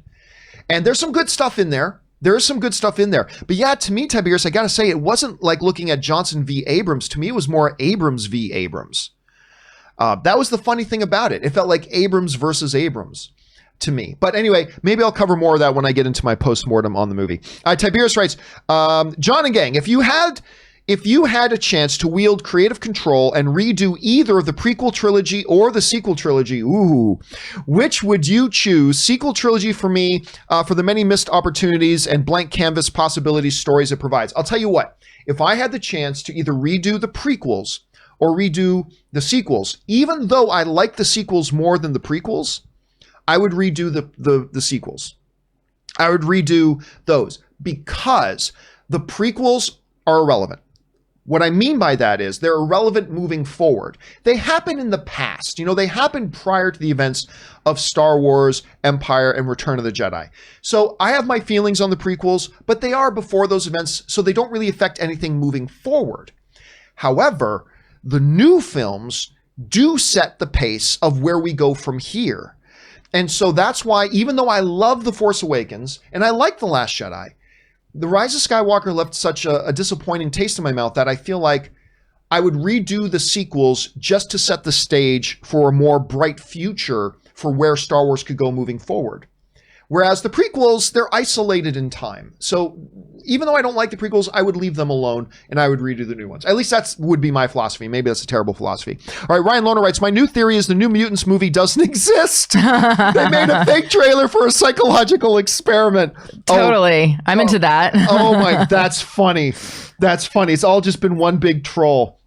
First Fox and then Disney. One big giant troll. I love it. All right. Next up, Mr. TJ Lynn writes, I don't have any stand on the Robert Pattinson or the RBATS issue, but it is wildly entertaining to see you ranting like that. It is like your brand. I rewatched your rant video on Affleck leaving the director's chair, Roman Polanski, theaters without pre-assigned seatings, LOL. Yeah, I still love that theaters without pre-assigned seatings one. And hey, we're living in a world now where almost all of our theaters do have pre-assigned seating, which is great. And don't ever get me going on Roman Roman Polanski. All right, Dan Ketchum writes, I know you hate X-actor and X-role questions, and yet I feel like you're about to ask me an X-actor and X-role question. But I was thinking that Tom Ellis might make a very good Wolverine for Marvel. He already got himself ripped for Lucifer, and he has the that angry stare down pat. He's even about the same height as Jackman. Well, here's the thing, though. One of the things that people didn't like about Hugh Jackman as Wolverine when he was first cast was the fact that he was so tall. There are a lot of people who want a shorter Wolverine. And I get this. So I don't know if that works in his favor. Listen, I love Tom Ellis. He is my favorite character. I'm not saying he's my favorite actor, but I'm saying he portrays my favorite character on television right now in Lucifer Morningstar. I don't see him as Wolverine. I gotta say, I don't see, but you know me, I'm all about good actor. If you're talking about what actors play a role, as long as they're a good actor, that's usually the only thing that's important to me. So if tomorrow they announced that Tom Ellis was going to play Wolverine, I'd be like, okay, I think he's a good actor, so I'm okay with it. But it wouldn't be on the top of my list, Dan. I got to admit, it would not be on the top of my list. You know, speaking of Tom Ellis, I was asking Tom, my husband, Tom, yesterday if he had ever filmed a water scene. And he did a pilot with Tom Ellis called Gothica, where Tom Ellis was playing Frankenstein, Dr. Frankenstein. I didn't realize he was in Gothica, too. And wait, Gothica, it's a pilot that didn't... I'm familiar with it because of Tom's resume, just because of Tom, right. Your husband Tom's. Yes. I didn't realize Tom Ellis was a part of that too. He was. He played Dr. Frankenstein, and my husband Tom played Frankenstein's monster. So when I asked him if he'd ever done a water scene, he was saying that like at the end of the episode where Frankenstein's monster is supposed to be this character who was actually alive, gets killed, all of a sudden we see him in the tank, his face like bounces off the glass in that kind of like floating in formaldehyde thing. And I was like, oh, was it so awful? And he was like, no, it's water. What's the big deal? And that's when I realized that I'm just a wuss, and Tom is clearly a more professional actor than I am. Okay, next up, Ben Rayner writes, hey, John. Well, I flexed the wrong muscle, one of my favorite scenes in television ever. I flexed the wrong muscle when I heard about Doom Patrol Season 2. I can't wait for June 25th, my favorite DC show as of right now. I just hope they have all the episodes done. How about you? Are excited? Dude, I am so pumped for Doom Patrol. Now, I'm going to go out on a limb, Aaron, and guess that you haven't seen Doom Patrol yet. I have not. It is so bonkers. This is on it was made for the DC Universe streaming service. I don't have that. Now it's going to be on, I believe they're going to put it on HBO Max. Oh, okay. Can they put Harley Quinn on that too? They just put Harley Quinn on Sci-Fi. They just launched season 1. Do I have to subscribe to that? You know what? I can't remember. Listen, I'm not subscribing to anything else. It's like I'm 22-minute episodes. You and Tom just come down. We'll sit down, have some dinner, and we'll watch social Harley distancing, Quinn. John. Social distancing. Yeah, I know social distancing. If you can put me in a bubble and saran wrap me, then I'm okay. But I mean, you're here. Like we allow right, one but person in we're the like house. 6. Okay, yes, we are. Yes, and I don't touch anything when I'm here. But soon, very soon. That's what we will do. Come over, and we will sit down and watch Harley Quinn, and we'll watch it all straight because it's like 22-minute episodes. I'll bring my own hand sanitizer. Oh my God. And we'll wear masks the whole time. It's so good. But Doom Patrol is bonkers. And it has one of my favorite scenes in television history that Ben refers to as flex the wrong muscle. Okay. Great. It is one of the greatest scenes in television history. It's simply one of the greatest scenes in television history. Better than John Ralphio? Better than John Ralphio. And that's saying a lot. That's it, because I love me Ben Schwartz. But okay, let's see here. Oh, it looks like, hold on, let me fix something on your camera here. I got to go over here. Because again, your camera was going out. Did I break the camera again? The camera is overheating, unfortunately. I'm so hot that the camera got... I'm going to leave the camera off for like 2 minutes just to let it cool down. Because my main camera overheats sometimes. So now is the time that I can pick my nose. Now you can do everything, scratch your ass, do whatever you want to do. Okay. But on my main camera will start, because it gets warm in here. It It does. My main camera, I actually rigged up, for those of you who saw my making of video, I rigged up a fan to blow on its own heat sink on the camera there. So there's that. So Erin's she's actually going to go to the back room to scratch her ass. I thought I was being like facetious, but there she goes. All right.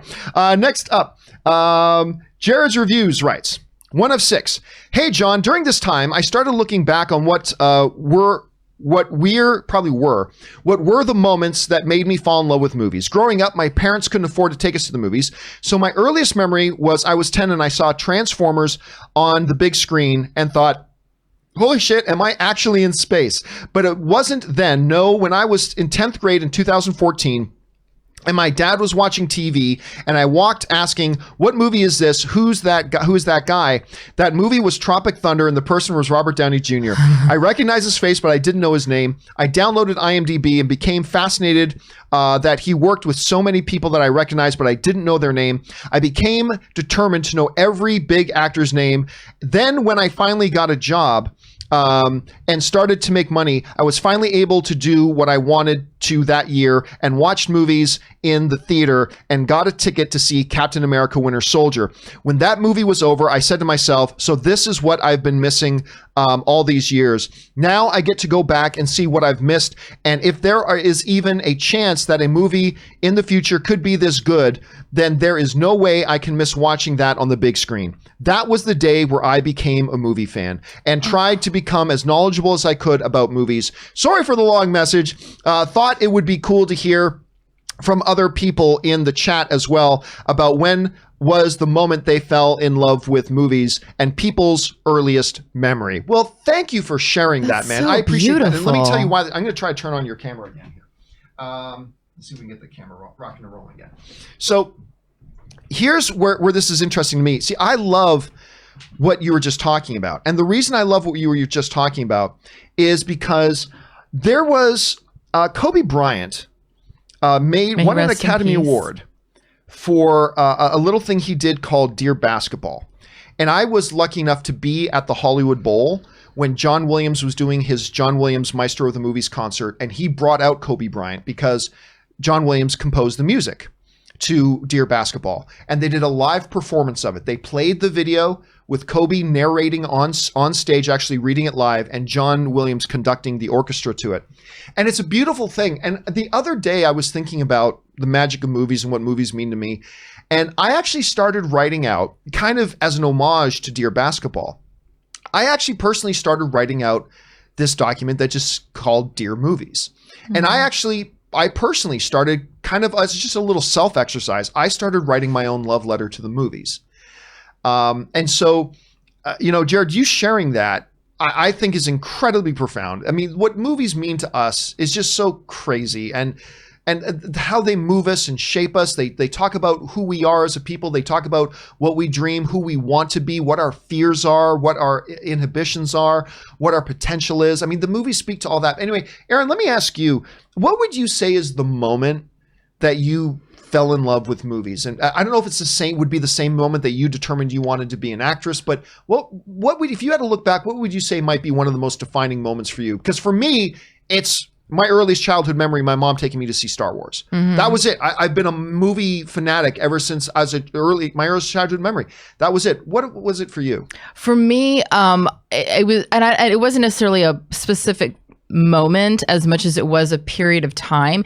It was when I discovered TNT, the television station TNT, because they played all the old movies.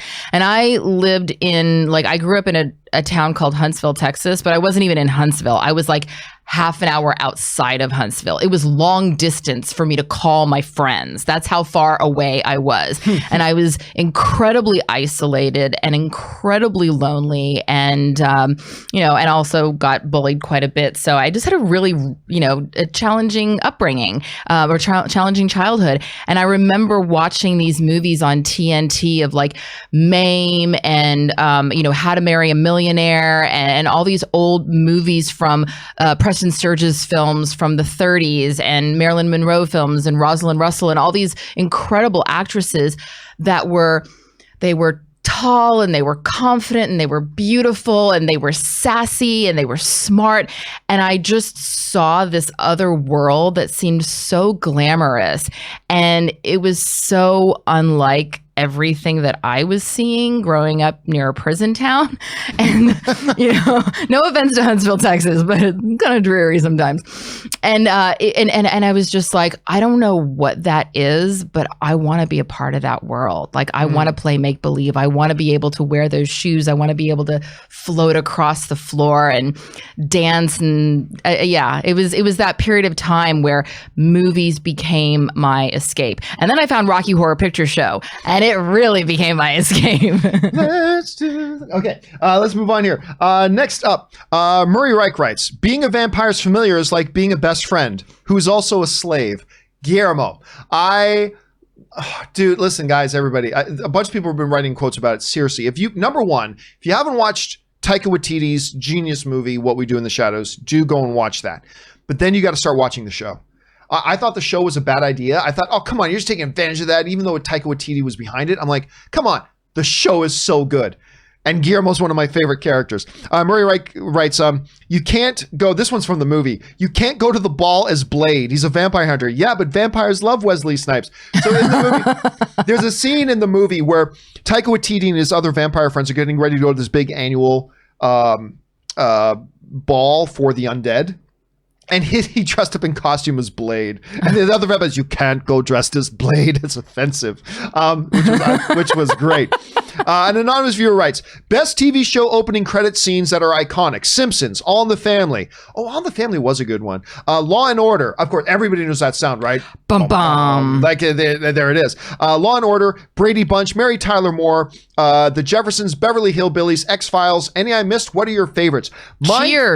Cheers is such an iconic one. Making your way in the world today takes everything you got. I mean, it's just so good, right? It's and just like it would just let you know it was there. My favorite, though, is not to my favorite show, Aaron. It's not to my favorite show. Although I did like the show. I was very hooked on it when I was younger. But Airwolf with Jan Michael Vincent. It's to me, to this day, it's still like my favorite. That Knight Rider was very iconic too. The opening music to Knight Rider. One Day at a Time is so one day at a time. I had this CD. I had a CD that was television hits from the 70s and 80s. And I'm telling you, it was one of my favorite CDs that I played all the time because it just had the greatest. And now Game of Thrones, I mean, the opening theme from the opening song of Game of Thrones, and the same thing, opening song of Westworld, which same composer, who I said his name wrong and everybody like lost their who was like laughing hysterically at me online. I called him like Ramen Jumanji, which is totally a bastardization, but I if anyone can just advise me, I would love to be able to not look like an ass I'm not hat. sure it is. I just thought the name sounds fair. What about like Seinfeld? That bass slap. I mean, it's just Sex in the City, like. Yeah, and that's why I really love an opening theme song. I like the way I think it just sets the tone. Right. Yeah. No, there's some really great ones. All right. Let's see here. Next up, Minnesota hockey fan writes, Dino Ciccarelli, ladies and gentlemen. Dino Ciccarelli. All right. Minnesota hockey fan writes, I hope you are doing well. In film history, there have been films that have been lost. One of those films is Firelight, 1964. Steven Spielberg directed this movie when he was 17. Only 3 minutes have survived, but I would love to see the whole movie. I'm not even, listen, I think Steven Spielberg is the greatest filmmaker of all time. I'm not even familiar with that. I will have to go back and see if I can look in to see what that one's all about. Yeah, it is crazy when you look back at stuff like that, but that is one. Minnesota hockey fan, thank you so much for putting that on my radar because I'm a huge Steven Spielberg fan. I'm not even familiar with this, and now you've given me something to go and look up. So thank you. You just made my day. I appreciate that, Minnesota hockey fan. All right, TryBetQ7 writes, let's say awesome guest star on this week's What We Do in the Shadows. I haven't seen the newest episode yet, so I haven't seen the newest episode yet of What We Do in the Shadows. Great episode and a really good season so far. I am loving this season. I was late to the party for What We Do in the Shadows, so I kind of binged it the first season as the second season was just starting. And after I finished binging the first season, I'm like, well, the second season won't be as good. But the second season has been every bit as good, man. It's been every bit as good. All right, let's see. Russell Amador writes, hey, John, did you tune into last night's UFC card? If so, what did you think of Glover Teixeira's performance? Not going to lie, I was surprised he took it to Anthony the way that he did. Jeez, that was a great card. It was a free one on ESPN, or on ESPN Plus. I tell you what, when Anthony Lionheart-Smith came out of the gate, because that first round, he won the first round, and he came out sharp and aggressive. But I remember, how good is his cardio? Because he can't keep that up. And when you look at Glover, like, even though he was getting hit, he was rolling with all the punches. He was partially blocking almost all of them. He really wasn't taking any damage. And then he started finding his range. And the old man put a beating on that kid. Like, he looked sharp. I don't think he's ever looked better. So I was really, really impressed by that. Let's see here. Ralphie's World. Hello, John. Over under 40%, that if New Mutants doesn't make it to its new date, Disney will just say fuck it and release it on stream. I mean, enough is enough, right? Well, I mean, that's what we were just talking about, Aaron, right? We were talking about what happens if they don't make this date. Like, do you just move on from it? Do you try doing another one? I mean, honestly, when you look at how many years it's been, if you're a Disney exec and for whatever reason, the April 28th date becomes unfeasible. August, sorry, what did I say? April? That's okay. August 28th. It becomes unfeasible, whether it's because the theaters are still closed or whether it's because, I don't know, some other reason in the world. Do you stay the course and say, then let's just find another date for it? Or do you say, enough? Well, let's just put it on streaming. What do you do? Like I said before, I mean, first of all, I think it's really optimistic, and for them to even say April to begin with, I wouldn't have said April. I would have just gone ahead and pushed it to 2021, as so many other movies have done. But for them to push it and have it opening date a fifth time. Like I said, they clearly see something in this movie that they want the rest of us to see in a theater. And they now have a really good excuse. It's not like they can say, oh, well, we had to make some changes and the movie's not really ready. There's a global pandemic going on. There's a pandemic happening. So that's a perfect excuse just to push it one more time. If they've pushed it this many times, they want it in theaters, I say just call it and push it to February 2021. That's what I would do right now. All right, let's move on here. David Crabtree writes, here's my favorite military films: Behind Enemy Lines, Crimson Tide, Rules of Engagement, Sands of Iwo Jima, I love that one, Hacksaw Ridge, I love Hacksaw Ridge, American Sniper, Tears of the Sun, Few Good Men, Men of Honor, Top Gun, Heartbreak Ridge, Saving Private Ryan, The Patriot, and 13 Hours. I don't think you can call. Well, no. You're right. You said military films, not war films. I say I don't think you can call A Few Good Men a war film. But no, you're right. It is a military film. Then it depends on what branch of the military. Because like if you want to go Navy, like what's the Jason Segel one? The one on the boat. Why am I forgetting the name of the Jason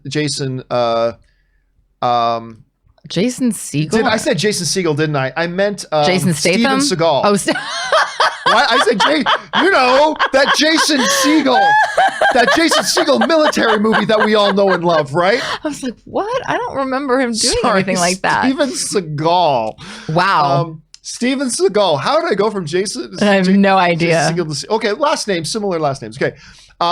There's that one. I can't believe the Gary Busey's in it. And why am I forgetting the name of the movie? Anyway, so there's that one. There's the Gene Hackman, Denzel Washington submarine film, which really, then you go over the back. I mean, not just American military, Das Boot, if you want to go into different branches. And then if you want to talk about the Air Force, you got to talk about Top Gun. An Officer and a Gentleman. Oh, we were just talking about Officer and a Gentleman the other day because somebody brought up Richard Gere and I just said his name. He was just in Steven Seagal. No, Jason Segel. Louis Gossett Jr. Okay. Louis Gossett Jr., who won the Academy Award for Best Supporting Actor in Officer and a Gentleman. That is seriously, that's a great movie. Yeah. And Simpsons actually did a nice little parody of when Marge shows up that's right. and Homer like picks her up and carries her out. I always love that moment. And speaking about great music to songs, Love Lifts Us Up Where We Belong, as that scene plays, Love lifts us up where we... That is seriously one of the great movies that nobody ever talks about. But it was really influential at the time, and people really, really dug it. So it all depends on which like branch of the military time. But I like all your picks there, David. I like all your picks, my friend. All right, next up. Star Wars Rocks, 1 of 2. Hi, John. With the Rebels sequel Searching for Ezra show being worked on, do you at Lucasfilm, as you've watched the last 4 episodes of the Clone Wars, are you a supporter of the fact that they are using that animation style, or would you rather they use the Rebels animation style? Listen, I'll be honest, I'm not a huge fan of either animation style, even though I like Rebels. I'm not a huge fan of the animation style for either. But, you start watching the show, whether it's Clone Wars or Rebels, and your brain just tunes to it. You know what I mean? Your brain just tunes into it. And you just see it for what it is. And you don't worry about the animation style anymore. So, like, as I started watching Rebels, at first I'm like, I'm not a big fan of this style of animation. But after about 10 or 15 minutes, it's like my brain just adjusts to say, okay, yeah, but this is what this is. This is this world. And this is what the animation style looks like. So honestly, I believe any animated project they move forward with, I think it'll be perfectly fine. Whether we like them at first or don't, I think our minds adjust to it. Aaron, as you've watched some animated films and things like that, as you look back at the animation and stuff, have you ever found that a particular animation style just kind of took you out of a show or a movie or anything like that? Well, I think it's the same thing as what you just said. Like, I am not someone who's automatically drawn to, say, anime, but within the first 5 minutes, you're right. Your brain just goes, okay, this is the world that we're living in, suspension of disbelief. I'm invested in this.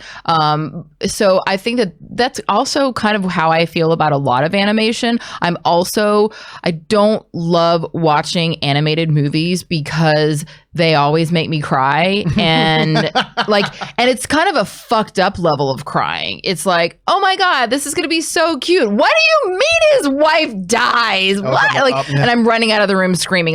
So I tend to be a little cautious. I'm about as cautious with animated movies for the crying as I am with horror movies for the fear. But yes, I agree with you. Once you get invested, once they say this is the field that we're playing on, your mind just adjusts. And it's same thing with watching a movie with subtitles. A lot of people are initially uncomfortable because you're figuring, it's just a different way of watching movies than we're used to. But within the first 5 minutes, you just get it and it's great. All right, next up. I like that answer. Lee Mallinson writes, 4-quadrant entertainment feels diluted to appeal to everyone, and films like RoboCop, Heat, and LA Confidential don't get made today because 35-year-old men who are influencers gush so hard on what Disney releases. I feel R-rated movies won't get a release in 5 years. Here's the thing about that, Lee. They were saying the same thing in the 80s. And there were people who said the same thing in the 90s. And there were people who said the same thing in the 2000s. It kind of reminds me of back in 2006, when people were saying comic book movie fatigue setting in, people are going to be tired of comic book movies. And then they said the same things in 2010, and they said the same things in 2014, and they said the same thing in 2016, and yet here we are. These movies still get made. And by the way, there are some amazing 4-quadrant movies. To call them diluted, I think, is disingenuous. You can make a 4-quadrant movie and make it deep and heartfelt and joyous and entertaining and all that sorts of stuff. Absolutely, you can. There are certain films, there are certain types of stories that you would have to dilute if you wanted those ones to also be 4-quadrant movies. But listen, even when you look at things today, like Deadpool and the new Watchmen and whatever, clearly, they still recognize that R-rated material that is not 4-quadrant based can be very profitable and be very good. So I got to disagree with you on both fronts, brother. I think I do not see an end anytime soon. If not, there's a growing interest in making R-rated material and as well as really good 4-quadrant stuff. I don't know, Aaron, you see that? You've been in the industry. What do you think about that? Well, sorry to expose my ignorance on this. I'm not familiar with the term 4-quadrant. I don't know what that means. 4-quadrant is basically, so you take a 4-quadrant is like this demographic, this demographic, this demographic, this. Basically, it's another way of saying this is something that kind of appeals to everybody. Oh, You know, okay. That's the kind of think of it in those terms. This is something that will appeal to everyone in many senses. Okay. So I don't think.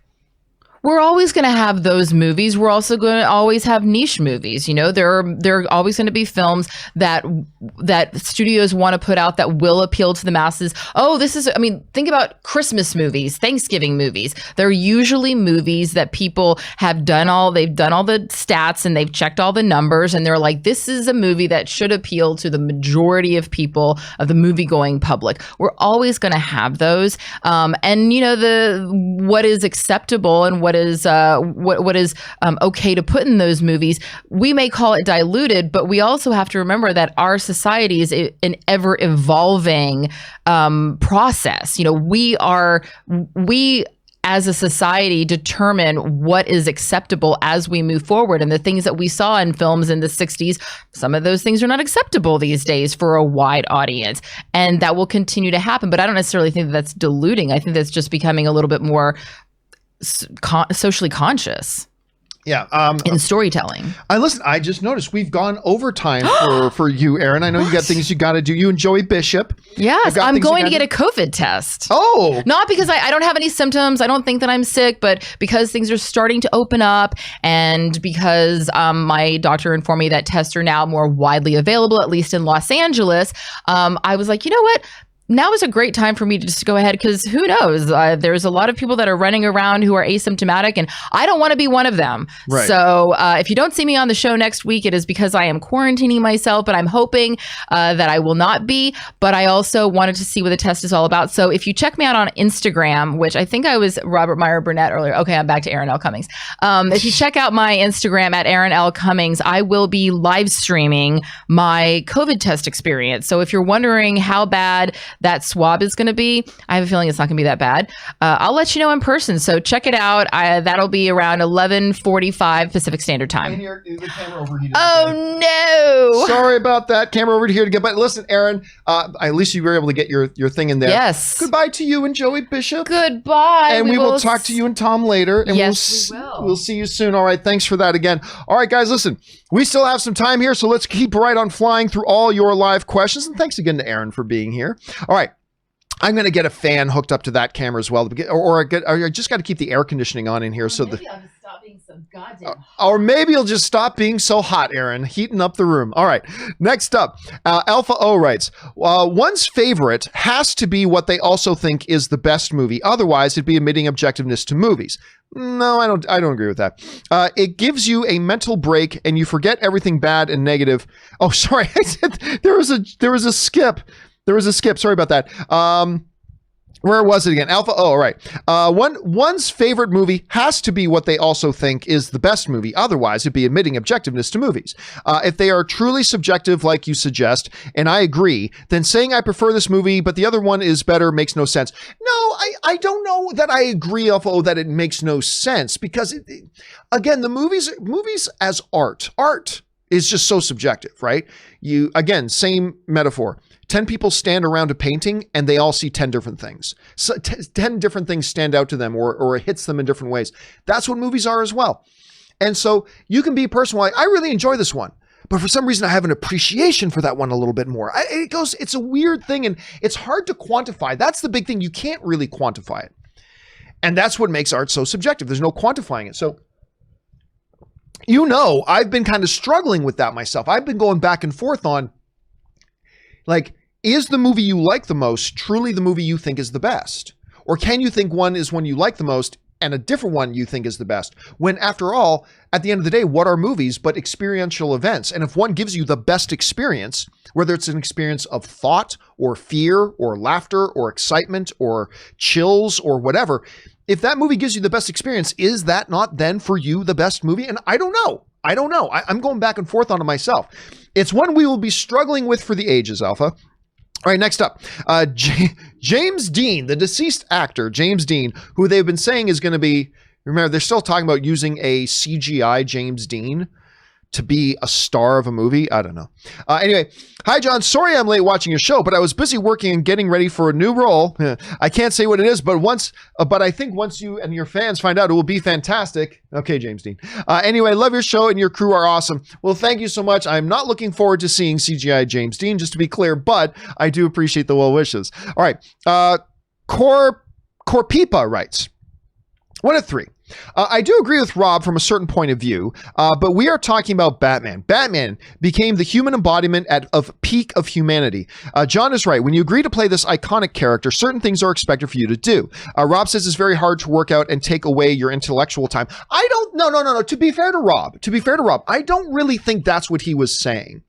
I think Rob was just putting more emphasis on one thing than the other. I don't think Rob was necessarily saying that you can't possibly work out and study. You can't do. Let's be fair to Rob.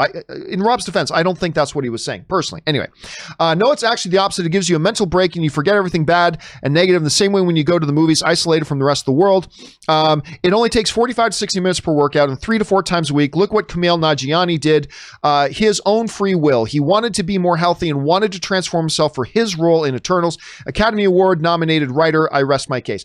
No, I get it. I agree. But again, I appreciate that. I appreciate that. But again, in Rob's defense, I don't think he was saying you can't possibly do both. Rob knows you can do both. So just in his defense, but also in defense of, here's the thing. A lot of people will write to me, and I mentioned this on the companion video yesterday, but I'll mention it again here. What's really interesting to me is that for those people who want to try to explain what Robert Pattinson said, they fall into 2 main groups. And the funny thing is, they're 2 completely contradictory groups, right? One group of people try to explain that Robert Pattinson was right to say that he shouldn't work out so much. You shouldn't. He's right. That if you work out too much, you're part of the problem. And so there are some people who try to explain what Robert Pattinson said by saying that what he said was proper. But then there's another group of people who try to explain what Robert Pattinson said that are in complete contradiction to what the other people said, because what they say is Robert Pattinson was joking. He was kidding. He didn't mean it, which I guess in a way is admitting that what he said was stupid, but it's saying he didn't really mean it. It was joking. And personally, I think there are arguments to be made for both of those positions. I don't believe that Robert Pattinson was right to say it, but I think you can make a case and make an argument about why maybe what he said was accurate and true. I don't agree, but I think there's a case to be made for that. I also don't believe there's any evidence to suggest that Robert Pattinson was joking. And to the point, the person who was interviewing him, who was there in the room with him and was with him for hours and hours and hours, didn't think he was joking either. But I do think there is an argument to be made for that. And listen, if it turns out, if Robert Pattinson gets on Twitter and say, guys, the comments I made the other day, I was completely kidding, I'm working out, I will be the first person to go, whoo, because you guys know I'm a big Robert Pattinson fan, right? Like I have been the biggest cheerleader for Robert Pattinson as Batman. I've been defending it from day one. And so if he comes out and says he was just joking, I'm going to be the first one to go, oh, thank God. Thank you. Thank you for clearing that up. Now I can just feel good about everything again. But I just find it interesting that it's 2 contradictory defenses. But Corpipa, I'm mispronouncing that name. Again, keep in mind that there are a bunch of people that's saying that Robert Pattinson was just kidding. And if he's just kidding, then great. It doesn't look like he was kidding. The person who was in the room with him actually there did not think he was kidding, but maybe he was. And if he was, awesome. If he was awesome. So just keep in mind there is that possibility. And, I'm trying to keep that in mind as well, that there is that possibility that he was only kidding. But again, if he was only kidding, that proves the fact that what he said was pretty stupid. But he was just joking. So if he was joking, great. Okay, next up. Let's see. James knows what's up. Not to drive a wedge in the friendship, but Erin, how often do you watch the John Campea Show? She watches it a couple times a week. She watches a couple times a week. She just apologized to me like a couple weeks ago. I missed an episode the other day. It's like, you don't have to watch. My wife doesn't watch every episode, so don't worry about it. How would you watch the John Campea Show? Being home more, maybe when you're just doing chores or making a mass, just curious. I know she's online more. being at home, she's trying to stay busy at home, but also her and her husband, Tom, have been also getting involved. They've been doing like volunteer delivery stuff, like for people who are truly, especially people who are more vulnerable and more at risk, who are really sealed in at home. So Erin, I really should bring this up because I should highlight this more. Erin and her husband, Tom, have both been doing volunteer work of delivering things to people. There's an organization that you can get involved with of actually delivering things to people who are more vulnerable and are more shut in during this time. And so that is awesome. I think when people use their time, and there's nothing more valuable than time, when people use their time to try to help others, that's amazing. And I really should have brought that up while she was here because I want to highlight that. I think that deserves to be honored. But anyways, that's so between making masks for people and delivering things from people, she's got her pets and her husband. So she's keeping busy. All right. Diamond Dog's Puppy writes, "Hey, John, overlooked film of the day, 1992's Radio Flyer." That's a sweet film, actually. I mean, on an emotional level, it's a really strong film. Deep cast of Elijah Wood, Lorraine Bracco, and cameo by Tom Hanks. I don't remember that. Oh, wait, I don't remember that. Though a tough yet uplifting film about two young brothers looking to the stars to fly out of an uncomfortable living situation. Thoughts? Yeah, listen, it has been forever since I've seen it. Let's be clear. It's been forever since I've seen that. Because that movie is what? 10, 28, getting close to 30 years old? Yeah, it's been a while. It's been a while since I checked that one out, but I remember enjoying it. It's got to have been at least 20 years since I've seen, but I remember enjoying it. I like it when you guys pull up these older movies that we haven't seen in forever. That's a good one. Nice pick, Diamond Dog. All right, next up. Dimsum05, I hope Robert Pattinson is joking. If not, I hope he's a producer on the movie. If he's not, then he has no say what the producers want their movie. If you want to express your creative juices, maybe make your own movie and stop wasting other people's money. It's time to move on from it. I mean, listen, I said my piece on it yesterday. I'm a big Robert Pattinson fan. I'm still looking forward to this movie, but I was very, very disappointed in hearing what his attitude seems to be. But that doesn't take away from the fact he's a tremendous actor, and I'm sure his acting is going to be great in the movie. But then again, some people are making the argument that maybe he was joking. I'd love to hear Robert Pattinson come out and say that he was, but let's move on to other things. Okay, Brizzle writes, market is showing the usually very accurate Twin Peaks technical indicator of crash on AMC stock. If I had bought into the recent rally, I would have been selling right now before the entire market collapses. This isn't stock advice. It's just what I would do. And yeah, listen, that's why when the AMC stock, and again, I'm no stock expert either, by the way, when the recent AMC stock spiked because of the rumors came out that Amazon might be looking at buying them and it spiked, that wasn't the time to buy, at least to me. Like when the price spikes and goes up, that's not the time to buy. Like my wife, who is much smarter than me, bought AMC stock when it was at like $2.08. What are they always saying in the movies? Buy low, sell high. So yeah, I concur with you in your assessment, and I think that's a very smart thing, and I agree.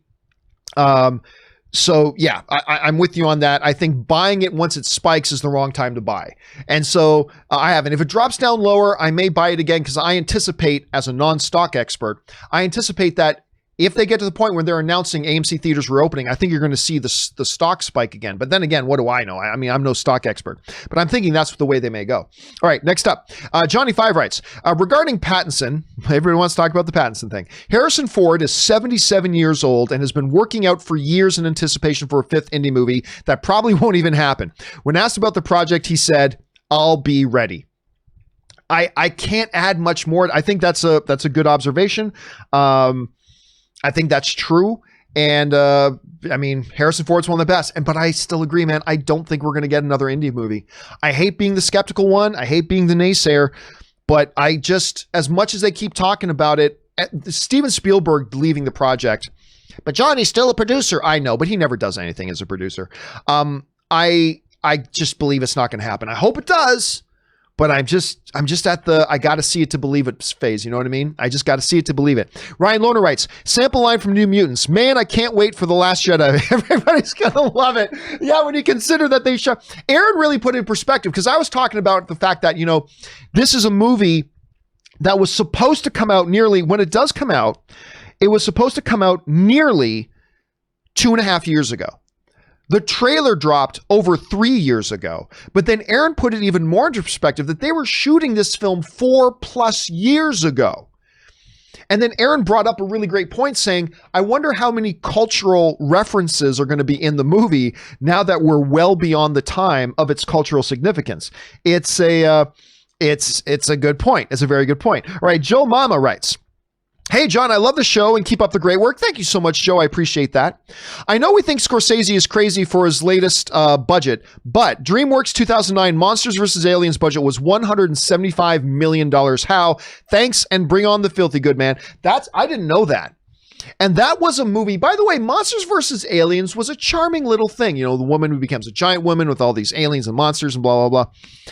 It's a charming little film, but not one of the great animated films, right? Like nobody talks about it anymore today.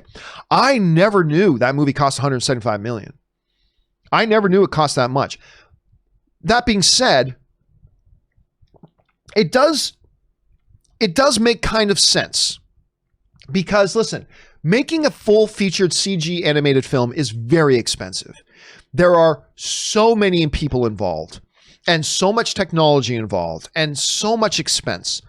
It's expensive. And when you consider back in 2009, it probably would have been even more expensive to do that stuff. It's a little cheaper now, but it probably would have been even more expensive. So while that number shocks me, when I think about it, it still seems high, but it's not like it makes no sense at all in the world. You know what I'm saying? It's not like it makes no sense in the world. So yeah, it's shocking to hear, but I guess when I think about it, I kind of get it. Let's see. Calvin Servino writes, hi, John.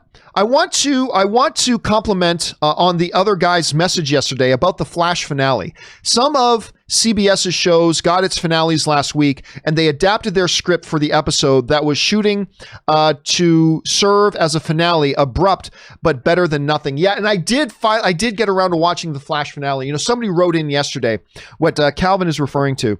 Somebody wrote in yesterday to talk about the series or the season finale, I should say, the season finale of what's it called? Flash. Of Flash. The season finale of Flash is what they wrote in about. And he was saying that, you know, it just felt like I don't like ending it like that on some kind of a massive cliffhanger sort of thing. It felt like too much of a tease, but they also understand that, you know, Flash's production, like a lot of TV shows, it got cut off because of the quarantine, right? It got cut off because of the pandemic. And so they were kind of in a position of, what do? We can't shoot anything, right? We can't film anything. So what a show like Blacklist did, The Blacklist, which is a show I really enjoy watching, what The Blacklist did, they did something kind of original. They took what they did shoot and then they animated in moving comic book style. You know what I'm talking about when I say moving comic book style? They animated the rest of it out so they could have their finale. Now, I haven't seen it yet, but they were talking about that's what they've done for their finale because they had to come up with something. I'll say this. Finally watching that Flash thing, I can understand where they were coming from. I can understand where they were coming from on that. I get why they made the decision they did to end it there. And I think they did about as good of a job as you could have. I wasn't big on it personally. Without giving too much away, the episode ends with Barry and Iris giving these speeches to each other, which I thought was, this is just cringy. But that aside, I thought they ended the season as well as they could have, given the circumstances. I don't know how they could have done much better, but given the circumstances, that's what they did. All right, guys, listen. We only got a few minutes more. We're now through all the tip questions that came in. Now let's go over and start taking some questions from the super chat that came in while we got a few minutes left here. Lakers231 writes, my birthday is the day before the great Robert Meyer Burnett's. So that means your birthday is today. Happy birthday to you, Lakers. I hope you have a great one and a triumphant year ahead of yourself. This is the one day of the year I can get my girlfriend to watch any film of my choice. No questions asked. So I choose Lord of the Rings trilogy as I've never seen it. Wait a minute. You've never seen it or your girl's never seen it? If you've never seen it, well, dude, you don't need to wait for your girlfriend to watch it. You just watch that damn thing anytime you want. First, and that has been, right? We've talked about this on the show. that has been one of the not the benefits, but it's the making lemonade out of lemons situation, right? One of the ways people have been making lemonade out of lemons is the fact that, you know, they've been using this time at home.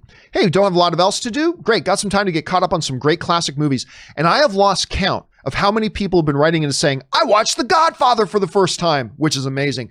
But just as much of that is people writing and saying, you know what? Hearing everybody talk about Lord of the Rings, I finally watched Lord of the Rings and now I get it.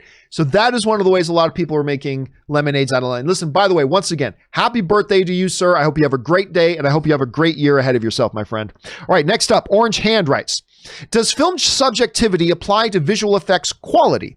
The visual effects artists React guys use objective metrics like physics to judge good and bad. What do you think? Well, I mean, there's different ways of looking at it, right? As somebody who's worked in the visual effects industry, there's different ways of looking at it.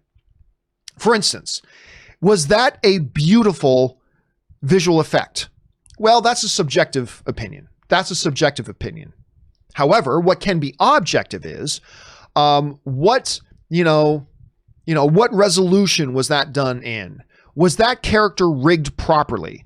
Like, does the animated character move and the bend doesn't come quite in the elbow and the bend comes a little bit higher than it should in the elbow? That's a technical issue. For instance, let's talk about this. Film is subjective, right? But you can look at a picture. What is objective is, there is measurement for this. You can look at a scene in a movie and say if it was in focus or out of focus. That you can say objectively, because you can actually measure the degree of focus that the image has, right? So the movie itself is subjective. That technical aspect of it is objective. But then again, whether the scene was in focus or a little bit out of focus, whether that was good for the scene or bad for the scene becomes a subjective opinion. But you can objectively say whether the scene was in focus or not. And there are things in visual effects that, as from a technical point of view, that you can look at and say, this was done well, or this was done technically proper, or this was done technically improperly.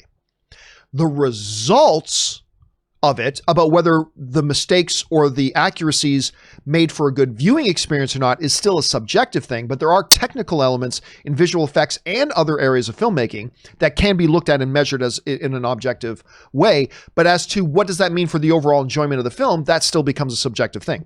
But anyway, it's a great point to bring up, Orange Hand. All right, Sahil writes, if you had to eat one, would it be ketchup and eggs or Arpad's pasta and sugar patties? Because he talks about the diet he's got.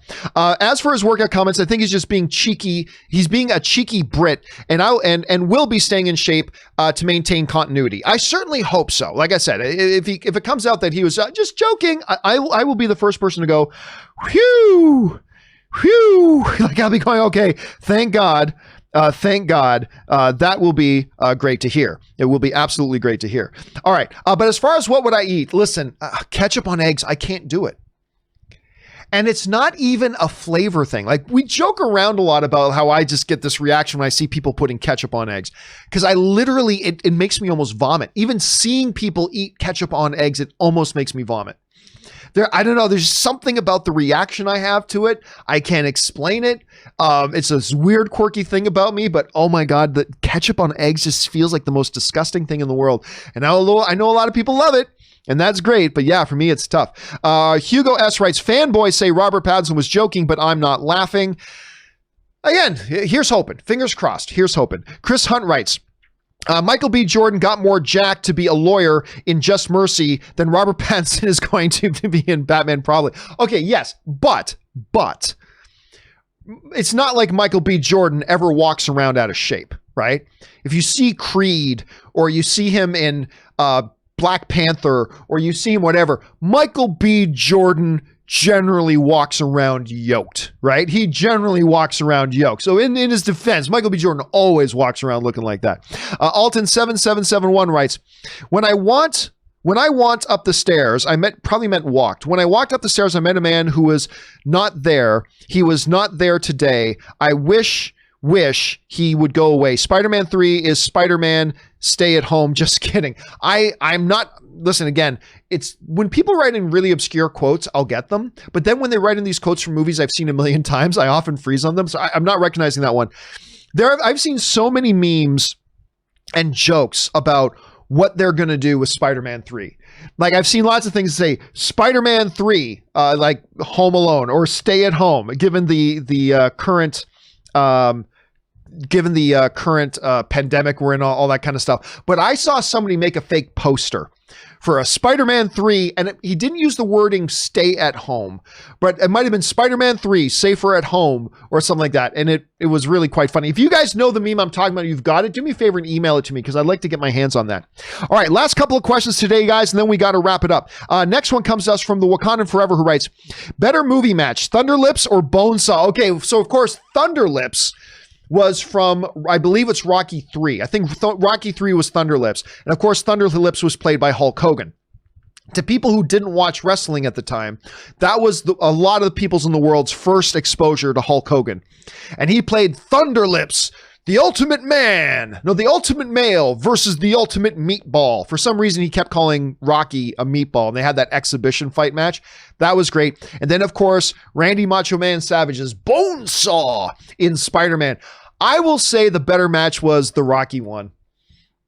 By the way, how jacked was Randy Macho Man Savage as Bonesaw? How jacked was he in that? That was, oh man, I miss Randy Savage. I miss Randy Macho Man Savage so much. Oh yeah, I miss that so much. All right, final question of the day, guys. Then we got to wrap it up. This one comes to us from the Wakandan Forever, who writes, you've seen Abraham Lincoln Vampire Hunter, but nothing will prepare you for what's next summer. Witness Trump, the Ewoks there. I'm not going to get in it. I'm not getting into anything even remotely political. Not at all. Not even in the least. Not even one little bit. So I'm going to stay out of that. But anyway, guys, listen, there are still a bunch of super chat questions that got sent in. We've run out of time, unfortunately, but do not worry. For all the super chat questions that got sent in, I will gather them up and we will address them in a companion video later today, much like we did yesterday. So all your questions that got sent in are getting answered in a video today. Keep your eyes open for that one just a little bit later in the day.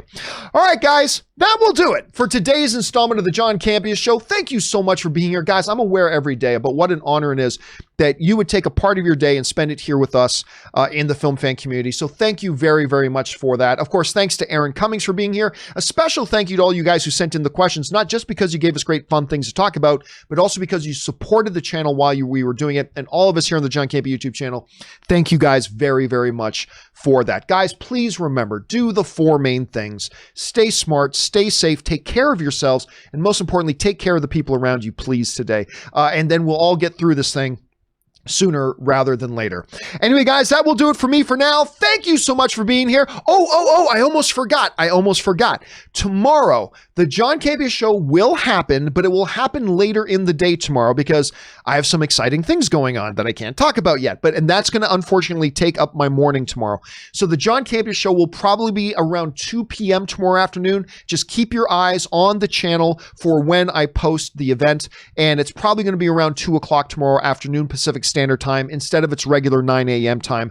Again, I have something that I cannot avoid that I have to be a part of tomorrow morning. So that'll do it for me for now, guys. Thank you so much for being here. My name is John Campea. Until next time, my friends. Bye-bye.